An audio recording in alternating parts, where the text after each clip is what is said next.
खुलुमबाय फुंबिलिनि गोजोन हामलायनाय जासिनायजों बड'लेण्ड खौरांनि गासै नायगिरि नोंथांमोनखौ बरायबाय। बाक्सा गेलबेजानिफ्राय फोसावजानाय बड'लेण्ड खौरांनि रादाबखौ फरायदों आं रमेन बरुवा। दिनैनि गाहाय रादाबफोराव दङ क'क्राझार जिल्लानि गुबुन गुबुन जायगायाव गोख्रों सारअन्थाइ गावनाय आरो अखानि गोहोमाव सानै सुबुङा जिउ गोमानायजों लोगोसे गुबुन सा 6आ गोब्राब जोखोम जादों। क'क्राझार जिल्लानि सिङाव थानाय उल्टापानि हालामाव लोंनाय दैनि हाहाकार जादों। बारग' एमपि सरन नार्जारि बिथाङा देहा फाहामसालियाव फाहामथाय लागासिनो दङ। सनितपुर जिल्लानि सिङाव थानाय हग्राजुलि सेरफांगुरि गामियाव बर' बिमानि गोरबोनिफ्राय खनसेनो 3 फिसा हिन्जावसानि जोनोम। एनआरसिनि थार बिजिरनाय जाथों होननानै बुंदों उर्खाव ब्रह्म बिथाङा। कहिमायाव थानाय बर'फोरा बिमा सान फालिदों। चिरां जिल्लानि एलेंबारि गामिनि सासे हौवाजों मान्दारगुरि गामिनि सासे हिन्जावा दोनखारलांदों। नोंथाङा नायगासिनो दङ बड'लेण्ड खौरां। दानिया फैदो आबुं रादाबाव। क'क्राझार जिल्लानि गुबुन गुबुन जायगायाव गोख्रों सारअन्थाइ गावनाय आरो अखानि गोहोमाव सानै सुबुङा जिउ गोमानायजों लोगोसे गुबुन सा 6आ गोब्राब जोखोम जानानै देहा फाहामसालियाव फाहामथाय लागासिनो दङ होनना मिथिनो मोननाय जादों। जाथायनि बागै जाथायजों मोगा-मोगि जानांनाय सुबुंफोरनि फोरमायथिनाय बादिब्ला थांनाय 11 मे खालारनि फुंनिफ्राय 6:30 बाजियाव हरखाबै गोहोम गोनां अखा आरो गोख्रों सारअन्थाइनि गोहोमाव क'क्राझार जिल्ला कसुगाव थाना सिङाव थानाय ताकामपुर गामिनि नखरसेनिनो सानै सुबुङा गोब्राब जखम जानायजों लोगोसे गुबुन सासे 3 बोसोर बैसोनि गथ'सायाबो गोब्राबै जोखोम जायो। जोखोम जानाय सुबुंफोरखौ क'क्राझार देहा फाहामसालियाव लाबोदोंमोनब्लाबो सानै सुबुंखौ लामायावनो रुंसारि जायो होननानै देहा फाहामगिरिया फोसावो।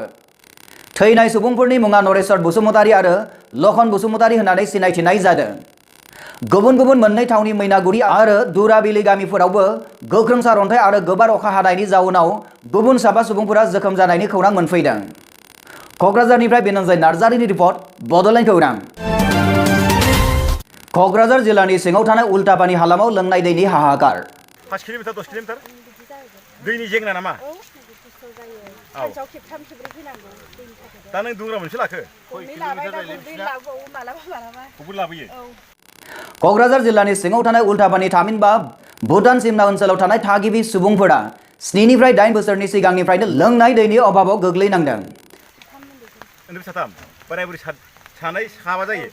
बे दुंग्रा मोनसेया बेसेबां ओंखाम ओंख्रि संजायो? मोसौ मोसानो होनांगौआ जोबो दसेनो लांफाबाय थानांगौ। जाउनाव गावसोरनि जिउ खुंनो थाखाय 4-5-6 किल'मिटार जानथाइनिफ्राय गेलन 2 गेलन 3 खरै सानसेयाव खनब्रैसिमहालागै साइकेलजों रोगानानै जिउ खुंनो गोनां थासारिजों भुगिनांदों। आच्छा नोंसोर फुङाव खेबबेसे फैयो? स्कुलाव दोनफैथ' खेबसे लांफैयो आरो बेलासियावबो फैयो ओमफ्राय आरो मोना फैयो। खेबथाम जायो। खनथाम जायो। खामानि गारना फैनांगौ जायो। खामानि गारना फैयाबा माबानो। बे दुगैनाय बाहायो ना लोंनोल' बाहायो? लोंनो समनि गेजेराव आरो खस्थ' जायो। टिपकलबो गैया? गैया। खौरांगिरिफोरजों मोगा-मोगि जानाय समाव दै रोगानानै जिउ खुंबोनाय सुबुंफोरा फोरमायो दि थांनानै थानो थाखाय बेसेबांबा गोजाननिफ्राय सानफ्रोमबो 4-5-6सिमहालागै गेलन 2 गेलन 3 रोगानो गोनां जायो। कारेन्टबो गैया? कारेन्टबो गैया? कारेन्ट गैया टिपकलबो गैया। ঠিক আছে সরকার নমা বুঝছেন ইয়ার পানি অসুবিধা তো বহুত অসুবিধা আগের পড়া নহয় ইয়ার পড়া আমার 8 বছর আগত পড়াই পানি বহুত অসুবিধা बेजोंनो मोसौनि दै दौनाय जि जोम सुनाय दैयानो थोआ जायो होननानैबो फोरमायबावो। এটা খরফা পানি লই যাব লাগে ইয়ার পড়া পানির কারণে লই যাব লাগে গাও ডুবৰ কারণে গরুর কারণে শাক সবজি বনার কারণে বহুত রকমত তাৰপিছত সৰলপাৰাতে ৱাটাৰ সাপ্লাই আছিলে তাৰপিছত সৰলপাৰা যাওঁতে মাজতে এটা গণ্ডগোল হৈছিলে সৰলপাৰা মানুহকেইটা আমাৰ ওপৰত মুঠতে পানী অভাৱ আৰু সৰলপাৰা মানুহকেইটা যদি টেক্স নাদিলে পানী নিদিয়ে ৱাটাर সাপ্লাই পৰা ঠিক আছে তাৰ কাৰণে এইটো বন্ধ কৰা। जोबनायाव सोंथि सिखारो आसाम सोरखार आरो बिटिसि सोरखारनि मेगना बेबायदि ओनसोलाव मानो गोग्लैयाखै बे सोंथि सिखारो।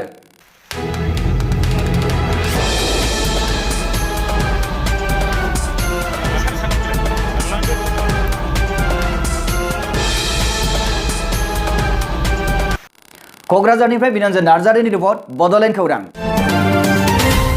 बारग' एमपि सरन नार्जारि बिथाङा देहा फाहामसालियाव फाहामथाय लागासिनो दङ। क'क्राझार जिल्लानि सिङाव थानाय हाथिमाटा गामियाव रायजो जाबोनाय गोदोनि पिटिसिएनि गाहाय नेहाथारि आरो बारग' एमपि मानगोनां सरन नार्जारि बिथाङा दुगैग्रा रुमाव गोग्लैनायनि जाहोनाव गोब्राबै जोखोम जायो होननानै खौरां मोननाय जादों। मिथिनो मोननाय बादिब्ला बिथाङा शुक्रबार खालिनिफ्रायनो क'क्राझार रुपनाथ ब्रह्म देहा फाहामसालियाव फाहामथाय लागासिनो दङ। थेवब्लाबो मोजां फाहामथायनि थाखाय बावैसोनि गेजेरावनो गुवाहाटी एप'ल' देहा फाहामसालियाव फाहामथाय होनो लांसिगोन होननानै नखरनि सुबुंफोरा फोरमायथियो।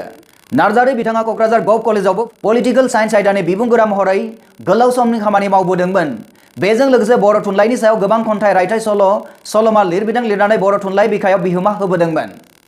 क'क्राझारनिफ्राय बिनोजय नार्जारिनि रिपर्ट, बड'लेण्ड खौरां। सनितपुर जिल्लानि सिङाव थानाय हग्राजुलि सेरफांगुरि गामियाव बर' बिमानि गोरबोनिफ्राय खनसेयैनो 3 फिसा हिन्जावसानि जोनोम जानाया दावराव सोमजिहोदों। थांनाय 10 मे खालाराव सनितपुर जिल्लानि सिङाव थानाय हग्राजुलि सेरफांगुरि गामिनि सम्बारी बर'आ 3 फिसा हिन्जावसा जोनोम होदों होननानै खौराङाव मिथिनो मोननाय जादों। खौराङाव मिथिनाय बादिब्ला सम्बारी बर'आ 3 हिन्जावसा गथ'फोरखौ न'आवनो जोनोम होदों। जोनोमगिरि बिमानि मुङा सम्बारी बर' आरो बिफानि मुङा लेजु बर'। बे रादाबखौ जोंनिसिम दैथायहरदों रुपहिनिफ्राय मनिल दैमारि बिथाङा। NRCनि थार बिजिरनाया जाथों होननानै उर्खाव गोरा ब्रह्म बिथाङा बुंदों। সদৌ বড়ো ছাত্ৰ সন্থাৰ বিৰুদ্ধে কিছুমান অভিযোগ উত্থাপন কৰিছে। লগতে ইয়াত UPPL দলৰ নামো সাঙুৰি লৈ পেলাই বহুত সময়ত কথা কোৱা আমি শুনিবলৈ পাইছোঁ। UPPL দল এই গোটেইবোৰ বিষয়ৰ লগত কোনো ধৰণৰ জড়িত হ'ব নোৱাৰে আৰু আমাৰ দলৰ নীতি অনুযায়ী আমি কোনো ব্যক্তিৰ বিৰুদ্ধে কমপ্লেইন দিবলৈও আমি কোনোদিন সিদ্ধান্ত লোৱা নাই। UPPL राजखान्थि दोलोनि सोलिफु लोकसभा बिसायख'थिनि बिजाथि मानगोनां UG ब्रह्म बिथाङा आसाम नाङैनो NRCनि जेंनाखौ लानानै गावजों गाव दावराव दावसि मुं सुलायबाय थानाय जेंनानि सायाव खौरां बिजोंनि गेजेरजों रबिबार फुंनि 9:30 रिंगायाव NRCनि सायाव थार बिजिरनाय नांगौ होननानै बुंथियो।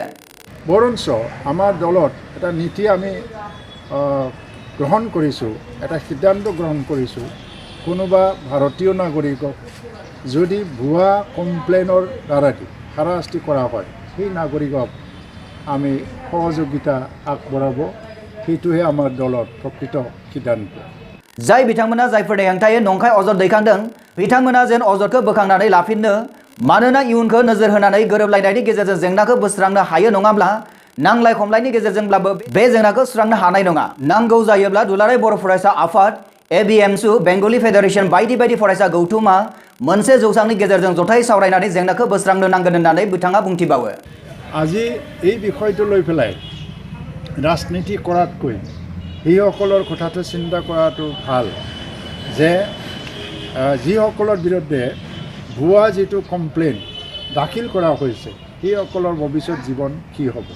আমি কাজিয়া কৰিও সেইটো শেষ কৰিব নোৱাৰিব। বৰঞ্চ ইয়াত মীমাংসা বা মানে পাৰস্পৰিক বুজাবুজিৰ মাধ্যমত একেলগে যদি AMSU, ABMSU, APSU, বাংলি ফেডাৰেশ্যন চবে যদি বহি পেলাই এই সমস্যাটো দূৰ কৰিবৰ কাৰণে যদি একেলগে কাম কৰে, তেতিয়া হয়তোবা নিৰীহ মানুহক আমি বচাব পাৰিব। बेजों लोगोसे NRC जेंनाखौ लानानै रावबो जेन राजखान्थि दा गेलेथों, NRC जेंनाया थार नायबिजिरनायनि गेजेरजों सुस्रांजाथों होननानै बिथाङा बुंथिबावो। क'क्राझारनिफ्राय बिनोजय नार्जारिनि रिपर्ट, बड'लेण्ड खौरां। कहिमायाव थानाय बर'फोरा बिमा सान फालिदों। इउथफ्राबो একটা স্পেশাল গিফট আছে আর মফান লাগা জেনারেলফরা একটা গিফট আছে মরমফরা আইকিনে লই দিবি কিনে অনুষ্ঠান আইডি আছে সব মানুষ ক্লিপ করব।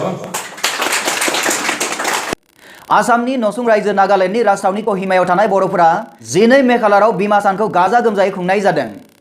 अब्ला जोंहा सेकेन्डआव फैबाय रहिनी राभा अनानै बिबा आरो फैदो।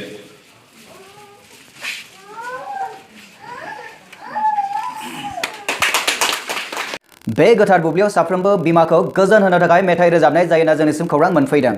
बर' ख्रिस्टियान रिभाइभेल चार्चनि बानजायनायाव खुंनाय हाबाफारिया 10:30 रिंगानिफ्राय जागायजेननानै 12 रिंगायाव थुंगे होनना जोंनिसिम खौरां मोनफैदों। बे हाबाफारियाव खमैबो 50सो बर'फोरा बाहागो लानाय हाबाफारियाव नितेश राभाया मासिगिरि महरै सामलायलांदोंमोन। बे रादाबखौ जोंनिसिम दैथायहरदों कहिमानिफ्राय राकेश बर' बिथाङा।